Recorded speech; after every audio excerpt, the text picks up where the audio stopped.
Let's start with discussing your audit examiner report. So, in this report, basically, the examiner kind of sums up all the mistakes that students have done.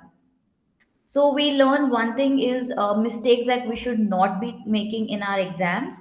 Then, second, marking scheme. Okay, so very well, very nicely, marking scheme has been explained.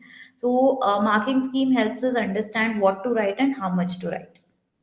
Thirdly, they have also explained what are the good explanation given by student. So then we also get an idea on what we have to write and how to go about it.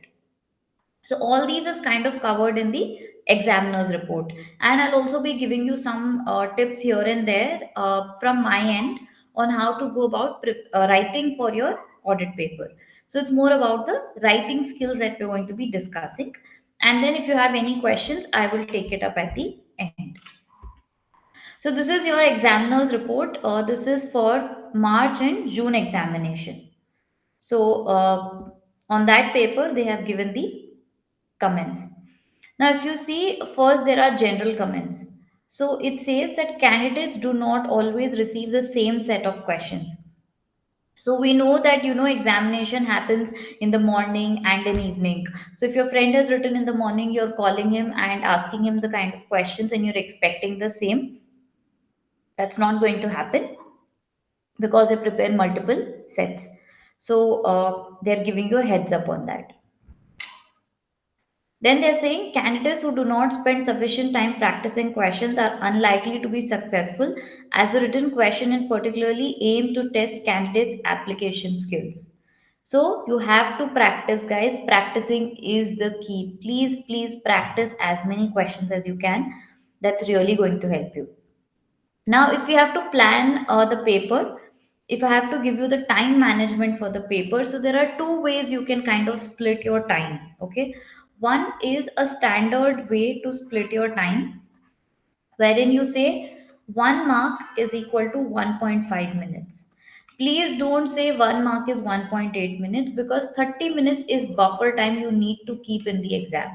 You're getting stuck, you're not able to understand something. Sometimes you might take a little extra time for a question.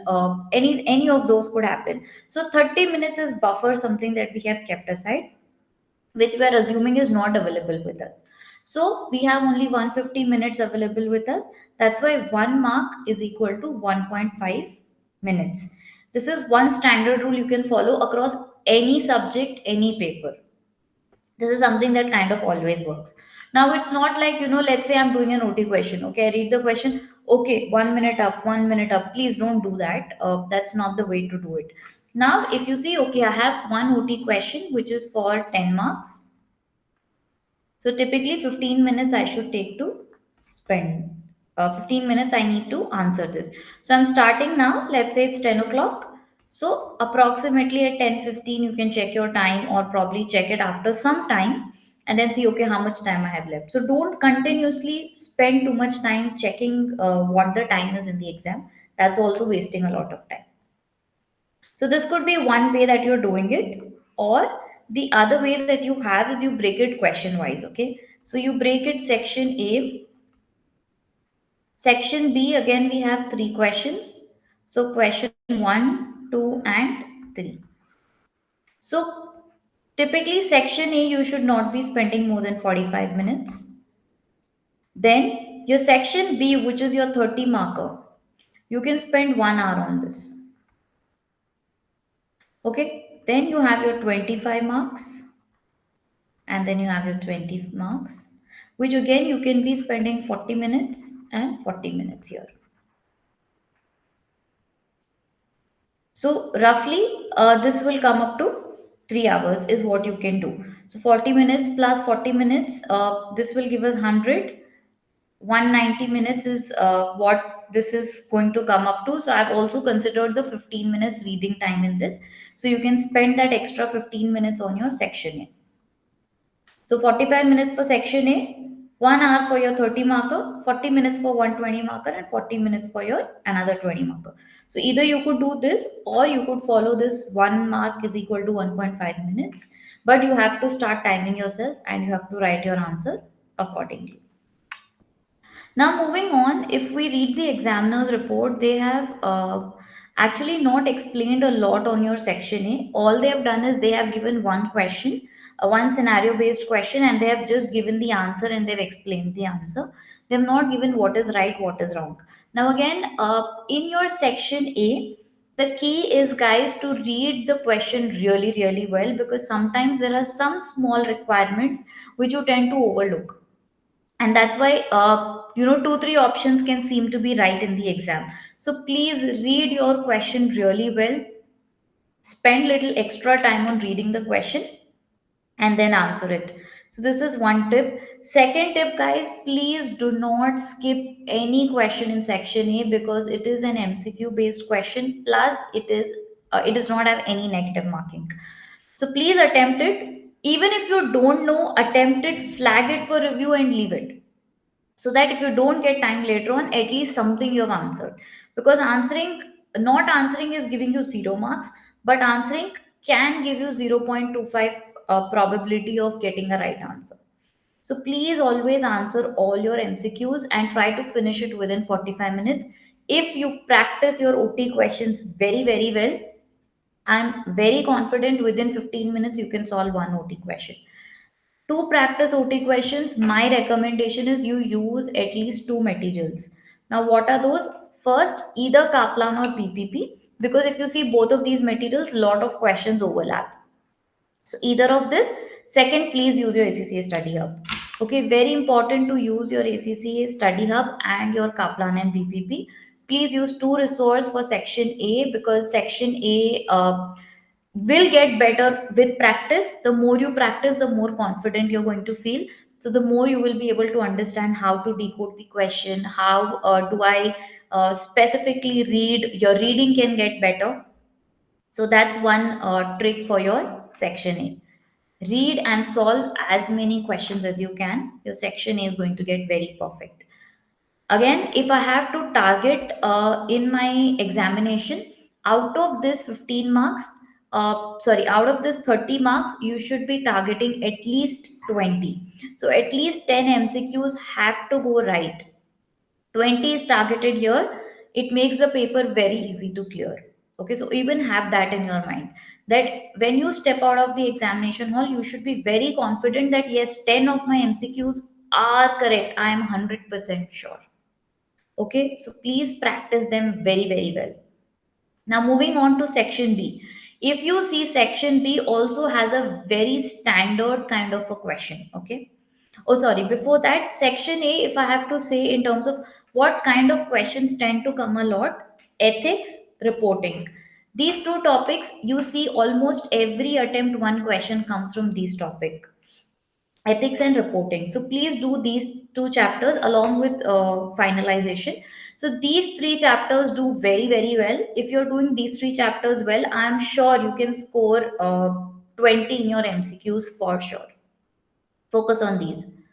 And the other can come from control testing, it can come from substantive procedure, it can come from risk, it can come from anywhere, we don't know. So however, ethics, finalization, reporting tends to come every attempt. Moving on to section B. Section B, again, we know there are standard questions that are asked. One question is asked on control testing, one question is asked on audit risk, and one question on substantive procedure. These three questions come again every attempt. So you can start practicing these questions also, so that you are getting perfect for the exam. Now let's move on to how to answer section B question and what has to be done. So continuing with our section B questions. So first and foremost, if you see in this examination, the first question is on your audit risk. So the first question talks about audit risk, and it says, what is your audit response to risk.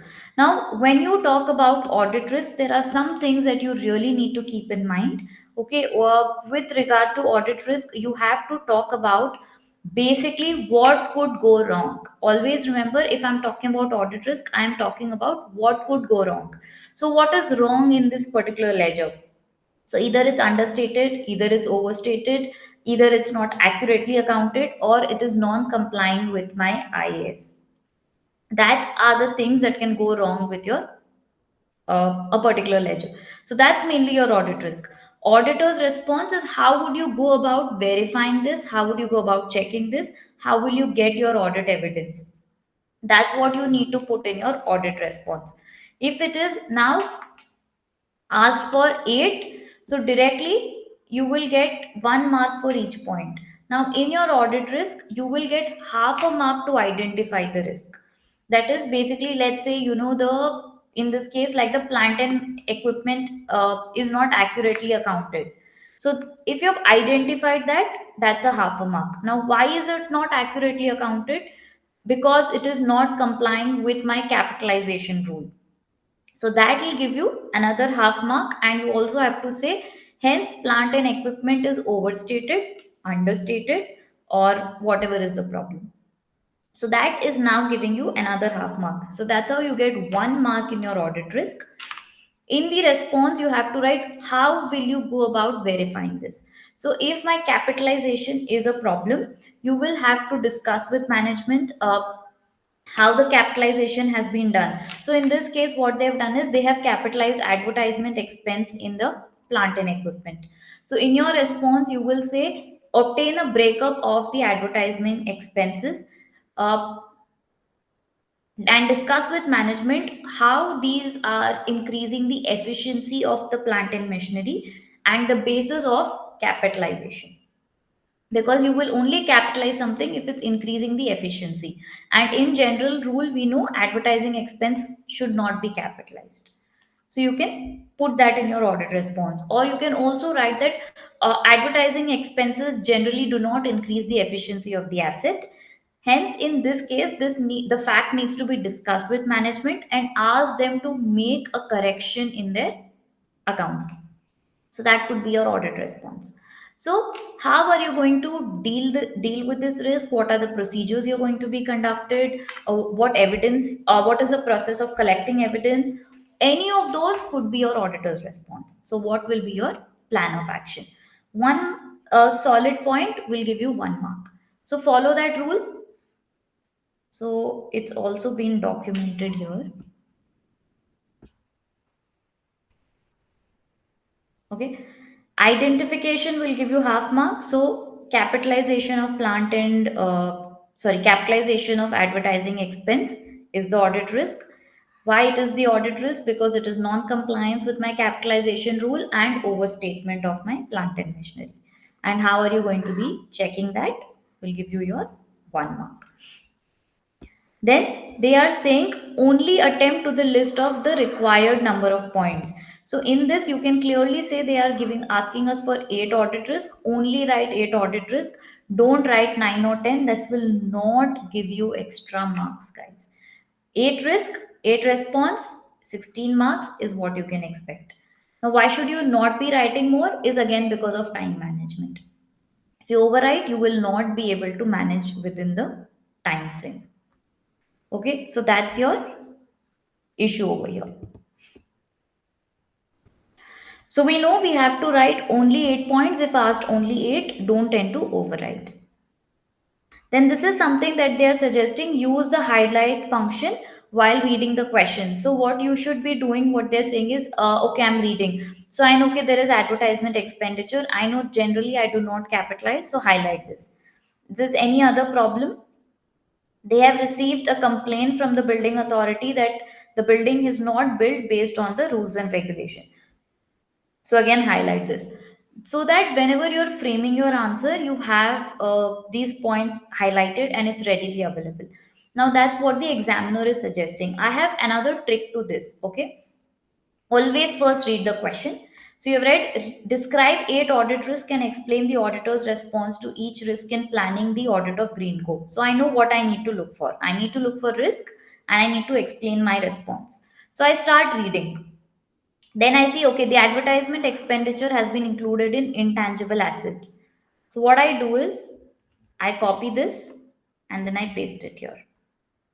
Okay, so all my 8 points, where while I'm reading, I have simply copy pasted here. Now, please do not leave the copy pasted answers as it is in the exam. Now, this is something I know is the risk, so I will then reframe this in my own language. So I can write here what the risk is. Okay, like I will explain the risk, and then you delete this part. So what happens is you don't have to read the question again. Once only you're reading the question, you're putting the point. Plus, okay, in case you're running out of time, let's say I have written 7 points and then I realize that I've spent too much time on this question, you can just copy this and leave it. You will not get marks, but sometimes what can happen, the examiner will know, okay, probably the student did not have time, so he is not attempted it, but he at least knows, he was at least able to identify the risk. So at least half a mark is what you can expect, because they have clearly said in the marking scheme you will get half a mark for identification of risk. So even if you would have simply copy pasted and you did not have time to explain the risk, you can still expect half a mark. So you can also follow this mechanism where, as and when you're reading, you copy paste what are the risk, and then you can elaborate this and write it again. I personally feel it saves a lot of time in the exam. So you can try that.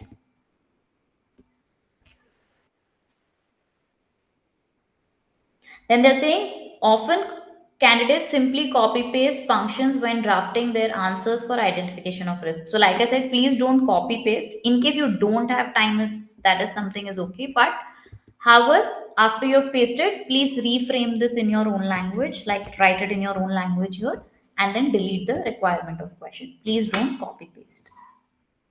Then they're saying simply stating a fact from the scenario is not always the same as identification of audit risk.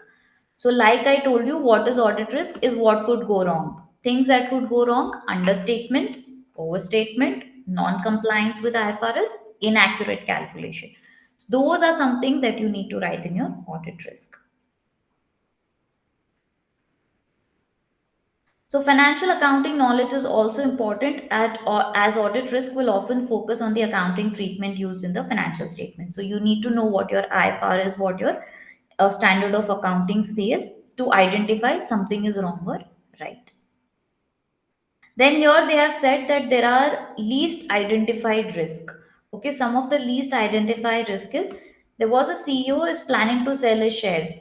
So what happens whenever I want to sell my shares, I will want the company to look good because the valuation of my shares to be high. So there could be manipulation of books of accounts. Then guys, whenever there are numbers that are given, some kind of margin analysis, some kind of number analysis that has been given, please use this in your answer. Now, this is for my last year, 2014, and this is for my current year. It is forecast because numbers are not yet finalized. It is before my audit has started. So please always use this. Like, for example, the gross profit margin is moving by 6%. However, profit margin is only moving by 4%. So there could be some extra expenses accounted, or there are some expenses which could be overstated, because normally my profit margins to move in same line. So that could be one of your audit risk that you are identifying. Now if expense is more, so that means I have to do more audit on my expense. Or this could also mean that something in my income is stated over, that's why gross margin is high but operating margin is less. So that again you put in your audit response. Then if they have given us collection period, now if the collection period has increased substantially, that means my debtors earlier used to pay me in 40 days, but now they are paying me in 67 days. So there could be problem of bad debts, or receivable collection is not going good in the company. So this is something that you need to write in your answer. Please try and put analysis on the numbers if they have been given. To be honest, it's a very scoring area of your audit risk. All of this you've already learned in FR under analysis and interpretation. So just use those concepts and put it in your audit risk. And when figures are given, please talk about materiality. Always see if something is material, only then put it in your audit risk. Something immaterial, we never discuss it in audit. So please check for that also. In the question, they can give you something which is not material. So just do an overview of your materiality also before writing the audit risk. Okay, just to give you an example, they have given us something about debtor collection period, and probably they have given us some information on debtors on top. So club both and put it under one information. Don't tend to write debtors. Probably you could talk about bad debt provisioning here and receivable collection. Don't put it in two separate risk. Club it. So when two or three informations given on one particular ledger, please resulting in the same effect, please club it and put it together. Then they have said for the risk factor, you need to state the specific area of financial statement impacted with an assertion. For example, cut off, valuation, etc. So you could either say what is affected, the value of the asset is incorrect, there is no completeness, existence of the asset is a question. That could also be your audit risk, or reference to an under, overstatement, or misstatement, or reference to an inherent control or detection risk. Please try to put all this in your risk, because that will give you a good half a mark in the risk question. And that is what is the risk. What could go wrong is the valuation is not correct, the existence is not there, overstatement is not there, it's misstated. So please ensure that your audit risk answer is answering the question what could go wrong.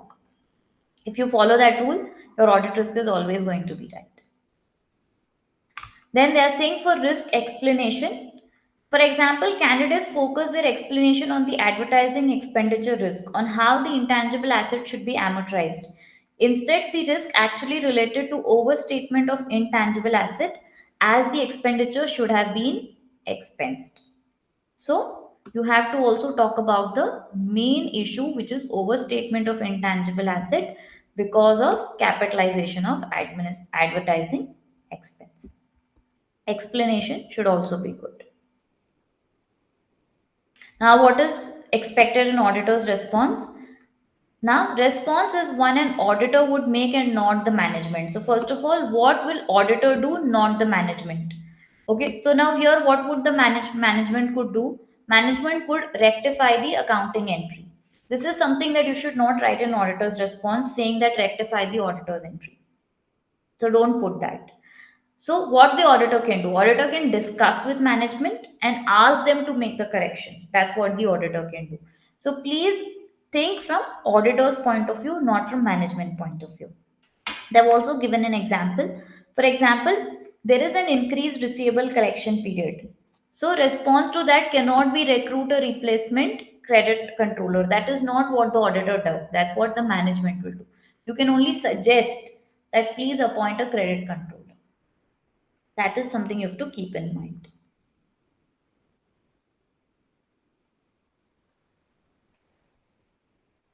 Then, candidates struggle with their response for risk relating to the movement in the margin, simply suggesting review the breakdown of expense category without comparing to something, such as prior year would not generate a valid audit evidence or credit. Now, guys, always remember if a ratio is given or some payable collection is given, we have to always compare it to last year. If I tell you, I had a gross profit margin of 30%. On the face of it, you will say, okay, looks good. But if I tell you, but last year was 50%, then only you can say if 30% is good or bad. So always try to compare your ratios, only then you can comment on that.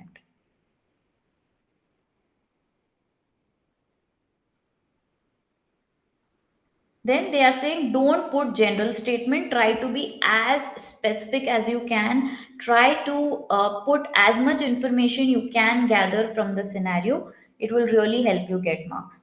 Then you cannot say increase professional skepticism. Again, this is a very generic statement. You have to be very specific on what you should be aware of. How can I increase my skepticism? Please be very careful.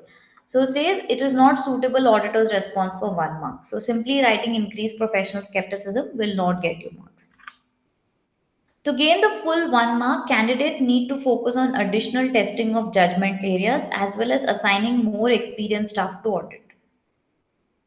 Okay, so when it says like CEO is selling off his shares, so you can't just say increase the professional skepticism there. Here you have to say we need to do additional testing of judgmental areas like no manipulation is done, profit is not inflated, or the valuation of shares is accurate. Those things you can write. Then they are saying auditor's response. You don't directly write the procedures, okay? You don't say verify this, check this, but you're going to say what are you going to do is what you need to write. So, how do you differentiate between these two? In my procedures, I say verify, let's say bank statement. I will say cross check the bank statement. In the auditor's approach or in the auditor's response, the same thing you have to just reframe it. So, you will say auditor has to ensure that this amount is accurately reflected in the bank statement. Auditor to ensure, or whoever is the company, you can write the company's name. Don't use he, she, they, we will test, or he is going to test. Please don't use that language. It's really wrong. So just change the way you are going to draft your procedures and you can put the same in your audit response. Just the language has to be different. Okay. Just keep that in mind for your auditor's response. A response of discuss with management will not gain any credit. So you can't just say discuss with management. What to discuss with management? Like in case of advertising expense, you could say discuss with management the breakup of advertising expense. Why is that being capitalized? Because is that really increasing the efficiency of the asset? And is the management going to reverse the same? So you could put all this. So that is what you're going to discuss. So that also has to be put. You can't just say discuss with management. That will not give you any marks. Now where you have to say what documentary evidence is available, that can also be put in audit response. For example, if I'm having a court case, so you can say collect some documentary evidence regarding the court case by discussing with the lawyer of the company, by discussing with the staff involved, anything like that. So that could also be put in your auditor's response. Reliability of the audit evidence gained. Okay, for example, evidence gained via confirmation from third party, such as a lawyer, will be more reliable than verbal assurance from management. So, wherever some third party is involved, you could also talk about them. Then, what they have said. Further, candidates are advised that audit risk and will continue to be important element in the syllabus and must be understood. Candidates must ensure that they include adequate question practice as a part of the revision on this key topic. Please do good question practice. Risk comes every attempt. Risk is also going to come in triple A. So please practice it well. They have also given you questions that you can practice. I would recommend at least do these questions if you're not getting time to do a lot of questions, but these you should be covering in your uh, practice sessions. These are some questions you can do. Now, moving on to our next question, which is on consideration of law and regulations in the audit of financial statement. If you see, it's a very direct question, and they have also said you do not need to refer to the scenario to answer this question. So it's a direct question. Okay, very less direct question will be asked. These are scoring questions. You don't have to read, you don't have to relate, you don't have to spend too much time on the question requirement. Directly write what are the consideration for laws and regulations, and you will get yours 4 solid marks. 4 points, 4 marks is what you will get.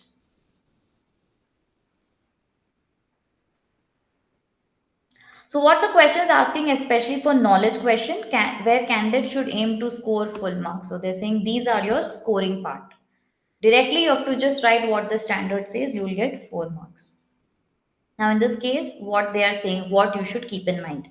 Care should be taken when reading the requirement to ensure that answer point focus on the right issue. Okay.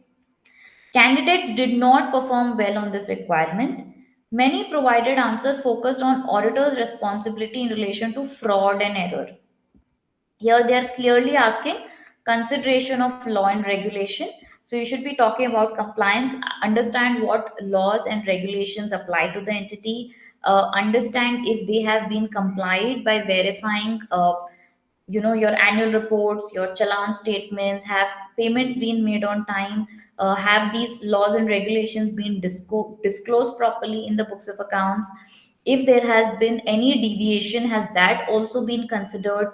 In case of deviations, are the fine penalties being quantified? These are basic things that you need to consider. These, if you would have written these 4 points, you will get 4 marks. But here what they have said, students get confused. They have spoken about fraud and error. They have spoken on the precondition for audit, where we understand the laws and regulations applicable, or an auditor's overall obligation to provide a true and fair opinion. None of these points were awarded credit. So if you've written about anything of any of these, you have not got marks in this answer. So that's what happens. That's when students come to me and tell me that, ma'am, I have practiced all questions from Kaplan, I've practiced all questions from Study Hub, I did all my past papers, but I got 48 in the exam. When a student comes and tells me this, my first question to the student will be, okay, please send me your mock. That's what I tell them. I don't give them any tips or anything. Tell them, you send me one mock that you've written. 90% of the cases when I evaluate the mock, I see that the requirement of the question was not what the student has answered. What is written is right, but not for that question. And that's why he did not pass. This happens a lot of times. That's why, guys, it is important to get your answers reviewed. Because what you have written is right, but not based on the scenario. That could be the case, which you will never be able to figure out as a student. Trust me on that. So please get your answers evaluated by whoever you want to, whoever from whoever you're taking your classes, whoever is your mentor. You can reach out to them. If you want to get your mocks evaluated by me, you can also reach out to me after the session. We can discuss it. And I also have mock test coming up for audit, so you can also take that up. So you will understand exactly where you're going wrong. Next, they have spoken about substantive procedures. See, now here, this question is something that you really need to focus on. In respect of additions, they have given you a very specific procedure only with regard to addition to property, plant, and equipment. So when an asset has been added, what all things you need to take care in mind. Now, here what they have said again, answers were too brief, too general, too vague. So, normal plant and equipment procedures students would have written. So, even if you're talking about physical verification, then you have to say physically verify the assets that were acquired during the year, assets that were added during the year. So, it has to get little more specific based on the question requirement. So, please keep that in mind. And the marking scheme is 1 mark available for each described procedure.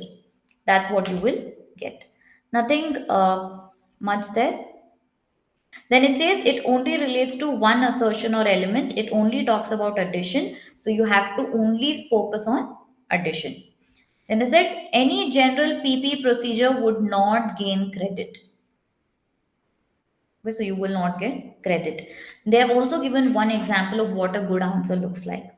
Agree the addition to an invoice without describing what the invoice has been received for, such as cost to agree the valuation or that the invoice is in the company's name to confirm the right and obligation, would not score a full marks. Simply saying agree the addition to invoice will not give marks. Now, what you have to agree in match in the invoice and what assertion is getting satisfied is very important. Please include as many assertions as you can in your answer. It gives a lot of weightage. So what am I checking? I'm checking the value of the asset that is acquired from the invoice. You can also put that. Straightforward, 1 mark you will get. Then writing a generic procedure like obtaining written representation, reviewing the minutes for authorization of addition or comparison against the prior year for addition. Okay, requesting written representation, so they are saying these generic points will not get you marks unless it is relevant for the scenario. For example, written representation is more when you're doing a valuation. So if I would have done a fair valuation of PP, then written representation becomes a relevant point. So please understand the requirement and write your procedures accordingly. That's where even students get confused, because if you read your answer key, for one 4 marker they'll give you 15 procedures. Students will mug up all 15 procedures, and then they'll say, okay, this, if okay, inventory comes, I have to put these points. If PP comes, I have to put this point. But guys, you're not understanding the scenario. Please read the scenario and write answers accordingly. There can be 15 procedures, but not all 15 might be relevant here. Okay, so please read it properly. Read your textbook also properly, read your question also properly. Reviewing the minutes for authorization of addition, comparison against prior year for addition. Requesting written representation should be restricted to areas where the auditor is relying on management's judgment. So please use written representation only when there is management judgment involved or there is little independent evidence available. So when you have less evidence, you can talk about that. Then they say test of controls rather than substantive, or they do not help to gather sufficient evidence relating to additions. So these will also not give you any marks. If you talk about control testing, that will not give you marks. Always remember, control testing is a process testing. We don't test numbers in control testing. Okay. And if you talk about any procedures wherein evidence will not be gathered, that will also not give you any kind of marks. Test must be tailored to fit the requirement and the scenario. This is very, very important. Please remember, my procedures should be based on the requirement of the question. Again, the next question was kind of little bit, generic, where it says identify and explain three quality management deficiency in the approach adopted by Teal and Co and provide a recommendation which could have addressed each deficiency to ensure compliance with quality management requirement. So here you need to know what are things that did not go well with the organization, the way you have done the audit, and how it could be improved. Now, again, what they are saying is half a mark for your deficiency and half a mark to explain that deficiency and 1 mark for your recommendation. So most of your audit questions are structured in this way. Just identifying deficiency will give you half a mark to explain, and 1 mark for recommendation. They're saying even if you have not studied the quality management chapter, use your common sense to answer. What is something that is not being done accurately is what you need to identify. So, what is deficiency? Is anything that could result in failure to identify misstatement in the financial statements or give inappropriate audit report. These are my deficiency in my audit. So, those things are what you can put here. A clear understanding of exactly how the deficiency will result in a failure to identify misstatement or result in an incorrect audit opinion is needed. So, this is something you need to keep in mind when you're talking about some audit deficiency. It was noticeable that many candidates did not provide any explanation and simply identified deficiency. So you only identified the deficiency, you could not explain it, and you could not provide a recommendation. So this is actually also a little different kind of a question. Normally, we don't see questions like these, wherein they are asking you to identify what is the problem in the way audit has been done. So this is a little different question.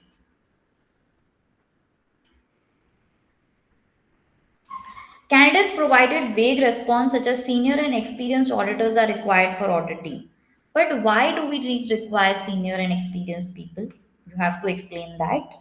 Probably because of, so if you look at the question, they say that, this team that is appointed did not have experience in the retail industry. So that is what is there here.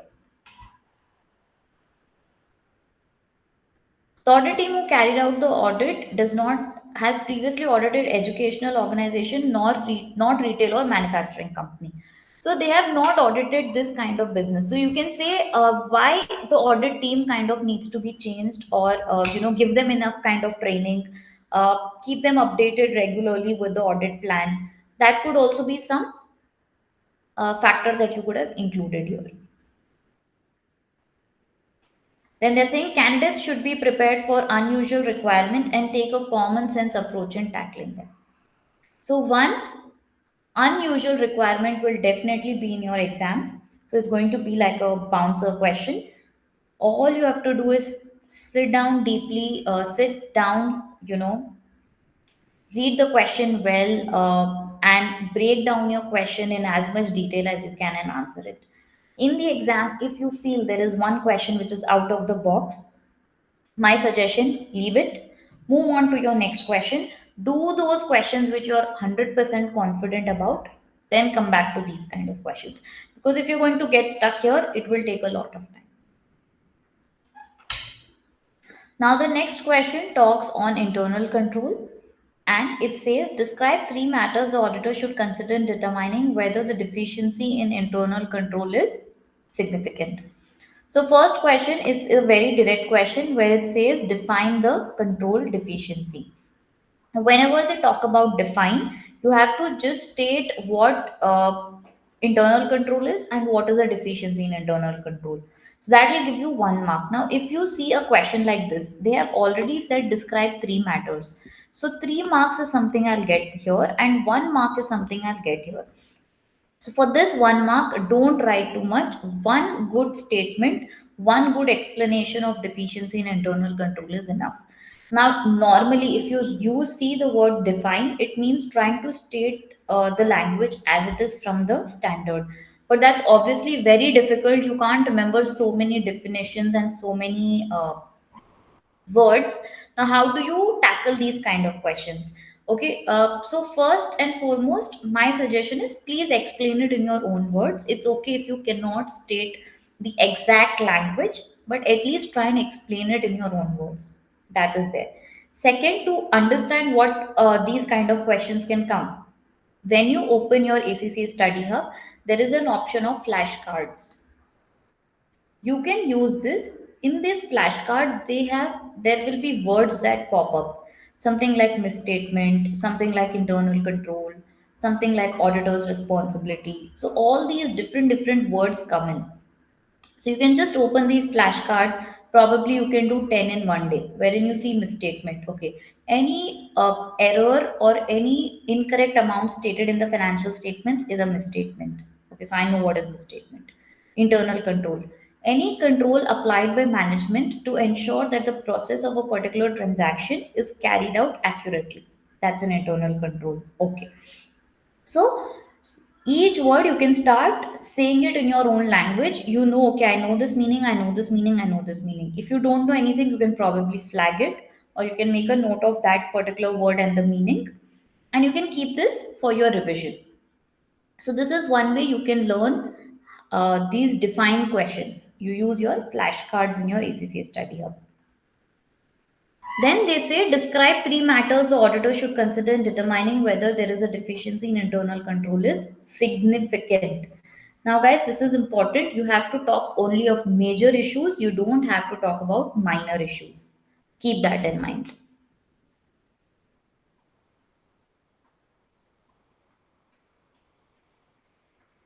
So they said define is looking for a textbook or IAS specific definition, and a few lines would be sufficient as it only attracts 1 mark. For describe, simply providing a few words such as materiality of deficiency is not enough. Candidates need to consider whether they have written enough.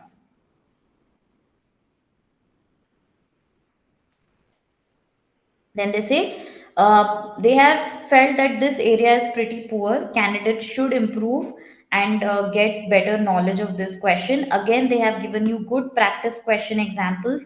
Please do this, because again, control testing comes every attempt. Like risk, control also comes every attempt in 20 marker. So this should be your target area. Then they have said identify and explain three direct controls which auditor may seek to place reliance of, and describe test of controls the auditor should perform to assess each of these risks. Each of these direct controls is operating effectively. So they are asking you three controls of the company and how will you test these three controls. So to identify the risk, half a mark. Sorry, to identify the control, half a mark. Explanation of control, half a mark. And describing your test will give you 1 mark. So that's your marking scheme. Please don't overwrite. Three you write, three you give, enough. Then they are saying there are four kind of questions that can be asked around control. One is direct control. So what control the company has put in place? Test of controls, how will I check this control? Control deficiency means there is a problem in the control. What is the gap in the control? And how can this gap be overcome? So that's your recommendation. These are four things that are going to be asked in your control question. So you need to also know what is the difference. In direct control, you can't talk about deficiency. In test of controls, again, you can't talk about something else. So you need to understand all these four words and write based on the question. Also, now whenever a question like this is given, you have to talk about same direct control and same deficiency. So here I have to write three direct controls and three test of controls. They are talking about payroll here, purchases, and non-current asset. A good approach would be to pick one from payroll, one from purchases, one from non-current asset.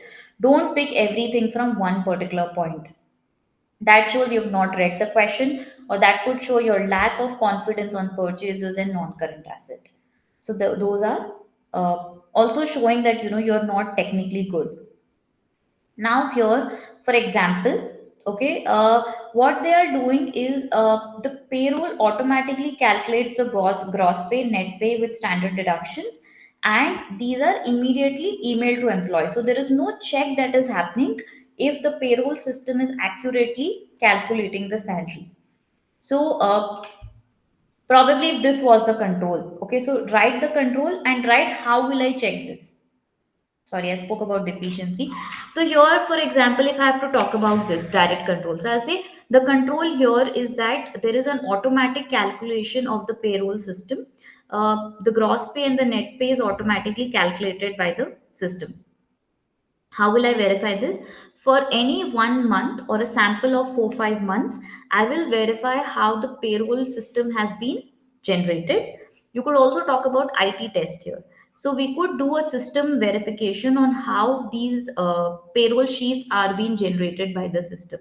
That's also a test of control. So even if you've written that, you will get your marks.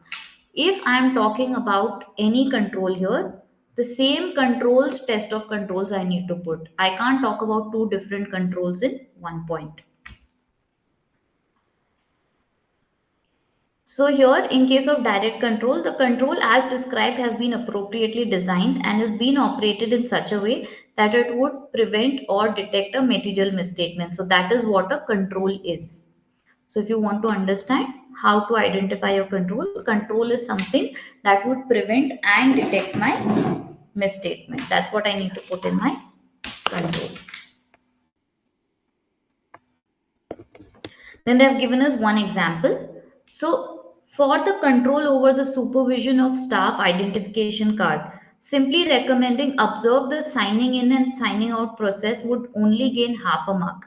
As the test needs to stay, confirm that the process is supervised. Okay, so basically, what are you trying to check? I am trying to see if the process is being supervised or not. So, this word has to be there. So confirm that the process is being supervised by simply observing the staff signing in and signing out when they enter or move out of the premises. That will give you 1 mark. So even for control testing, you have to make sure your sentence or the control that you're writing is complete. So what is the purpose and how are you achieving that purpose? Try to make sure both these points are covered in your answer. Again, they have recommended this everywhere. Focus on the auditor's point of view, not from management point of view. So remember, guys, as an auditor, I'm only reviewing things. I cannot implement things in the organization. So don't put those things in your answers. And any document which can be inspected, as this is likely to provide strong evidence that the control is operating. So if you can think of some documentary evidence, talk about that also. Think this was also a disappointing area. Though controls come every attempt, they are still saying there's a disappointing area. Again, they have given us questions for practice. Please try and practice these questions. Very, very helpful for your exam. Then they have said explain five deficiency and give recommendation. Again, marking scheme, half for deficiency, half for explaining, and one to give recommendation. I'm sure you've understood the marking scheme now. Then they say irrelevant deficiency which did not exist in the scenario. For example, purchase order should be in four parts. However, this was not a deficiency as the scenario already stated that the orders were multi-part. So some things you might not be able to understand directly, like when they say orders were in multi parts, that means multiple copies were made. And if you are saying that this is a deficiency, then you have identified a wrong deficiency. So again, guys, please read the question really, really well. This deficiency, I think we have already discussed, where we say automatic payroll calculation not checked. So wherein the system is generating the check payroll and we are not verifying this. So only saying automatic payroll calculation not check will only give you half a mark. But if you would have added because of which payroll calculation will not be correct, this will give you your 1 mark. So this is how you have to explain your deficiency also.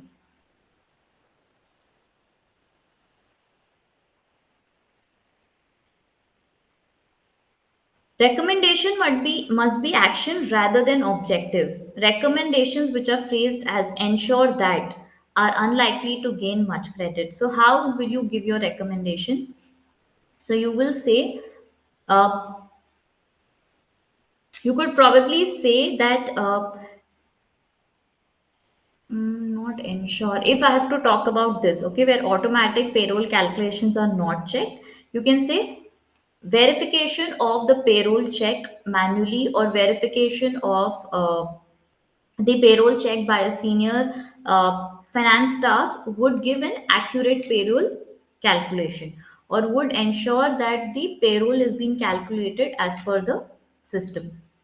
So something like that could be included in recommendation. And they're saying try to avoid the word ensure that. So don't start your answer from the word ensure that the payroll has been verified by the senior or the supervisor. They are the examiner is saying don't use these words. Okay. And again, list of questions given to us to practice for control deficiency and to answer these deficiency. So please focus on these questions, guys. It's quite important. Now moving on to our last question. So in this question, it is a shop which sells kitchen equipment. Now this is on a substantive procedure question. So where we had to write all the procedures that were involved in testing the item. So these are your standard question, audit risk, control, procedures. So these are your three topics that tend to come in your section B. Okay, we came ahead. Now here they have spoken about inventory, trade payables and redundancy provision and they have asked you to give procedures for all three. Now again like we have already discussed in our questions earlier, please keep in mind what are they asking. They are asking valuation of inventory. So when they talk about valuation of inventory, you need to determine the cost of inventory, you need to determine the net realizable value, and has this inventory been accounted accurately. Then whenever there is inventory, see if there is work in progress, see if there are raw materials. Now, if you look at this organization, it's a retail store. If it's a retail store, it will not have work in progress because they're buying and they're directly selling. So valuation of work in progress, raw material, not so relevant here. Only inventory is there. So then what can I write? You can talk about slow moving, obsolete inventory. Has the management identified slow moving, obsolete inventory? Has that been accounted accurately? And there is some information which will obviously be given for you to write more points. So these are three generic points which you can write. Then you can write two other points from the scenario. So please look at what has been asked. They are specifically talking about valuation. If you have spoken about physical verification here, you will not get marks because that is existence of inventory. So please look at the requirement and answer it accordingly. For procedures, 1 mark, one procedure is what you will get. Okay. 1 mark is available for each well explained procedure. Therefore, candidate should aim to produce 5 tests for each of the requirement. Too often, candidates have rot learned a set of standard tests and these are then produced for each requirement without consideration to the relevance of the scenario. So you are not answering based on the scenario, which is incorrect. Noting clearly which source document should be tested is also important. So here, like I told you, this is a retail store. So talking about work in progress will not give you marks. So you have to also read the requirement and then put the standard. Requirement only relating to valuation will give you marks. Talking about existence, cutoff will not give you any marks here. Very important to distinguish between substantive procedure and test of controls. Always remember substantive procedure is a number testing. I check the numbers. Control testing is a process testing. One way to remember the difference. Then here they've asked you on completeness of trade payables. So all completeness, whenever they talk about completeness, I need to check all my trade payables. So all my trade payables more relevant when I talk about aging, when I talk about subsequent payment, when I talk about confirmation. Now here, when you talk about confirmation, don't say pick a samples of trade payables and give the confirmation, that will not help you here. Okay, so if you're talking about trade payables confirmation incompleteness, then you say you have to send confirmation to all your trade payables. Please keep that in mind. The other things that you could have discussed here is they have spoken about how trade payables have reduced, how the payment days have reduced. So then you can also do a reconciliation of trade payables where you say opening balance plus purchases, payments done during the year, closing balance. You can do a movement analysis from last year, how much the trade payables have moved. So here I need to do 100% check of my ledger.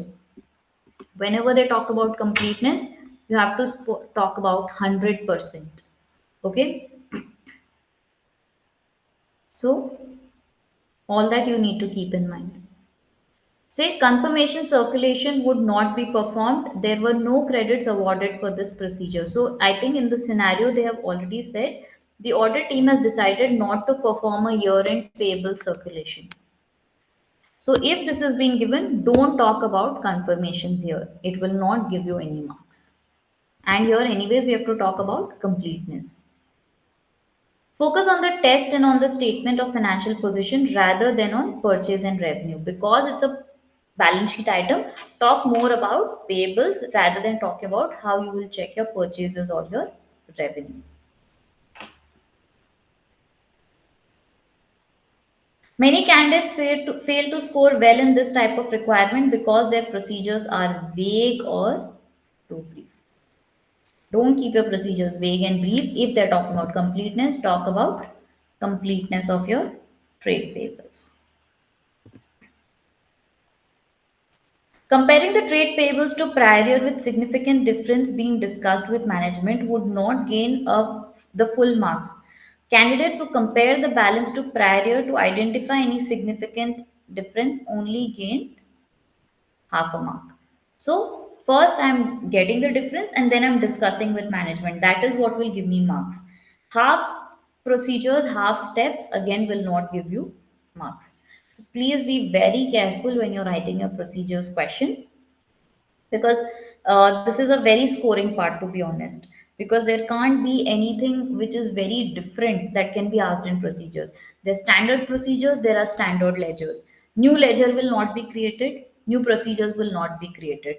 So these questions can be practiced very well, Get a good grip on these questions. So understand, completeness means what all you have to check. Verification of existence means what all I need to check. So you can also assertion wise put down your procedures, so it makes it easier for you to answer the question. Then next question was a direct question in regard to redundancy provision. Here they have not given you any specific procedure. So this is a generic procedure for redundancy provision is what you could have written here. This was a redundancy provision, not a legal claim. Okay, so contacting the lawyer would not generate any useful evidence and would not gain credit. Redundancy provision is provision created for the payment you need to make for firing people. So in this case, you have to check the management judgment, you have to check those calculations. You can also check post year end cash book to see if payments have been made or no. So these are your relevant procedures. Talking to your lawyer is not a relevant procedure. So again, read the requirement, answer it accordingly. Then some people have also written compare the current years to prior year. Not relevant here because redundancy is a one-off procedures. You can a one-off scenarios. It would have not happened in the last year. So please think and then write. Don't blindly write any procedure that you know. Then they have said going concern test and procedure to verify whether the shop which was closed was in fact unprofitable. So these are also they are saying generic procedures. Don't write generic procedures, try to be more specific. Again, questions they have given, please practice these questions, guys. These are suggested by the ACCA examiner to get good hang. So these are all available on your CV platform, please answer them.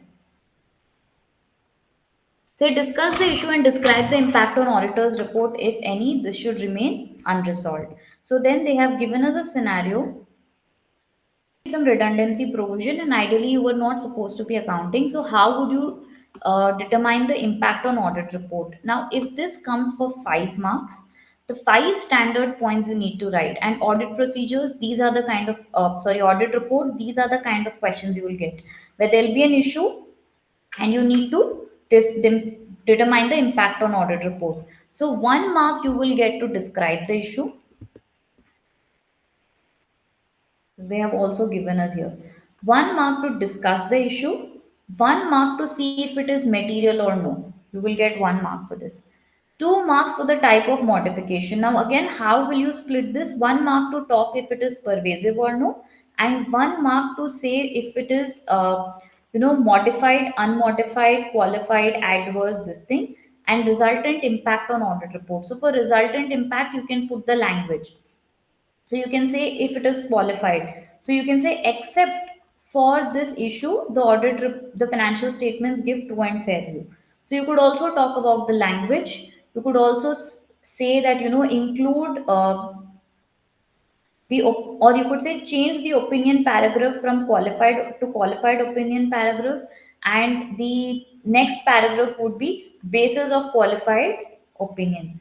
So either you could talk about how the language would be in the audit report, or you could talk about what would be included as in a like if there's an additional paragraph you need to include, or some kind of changes in the audit report.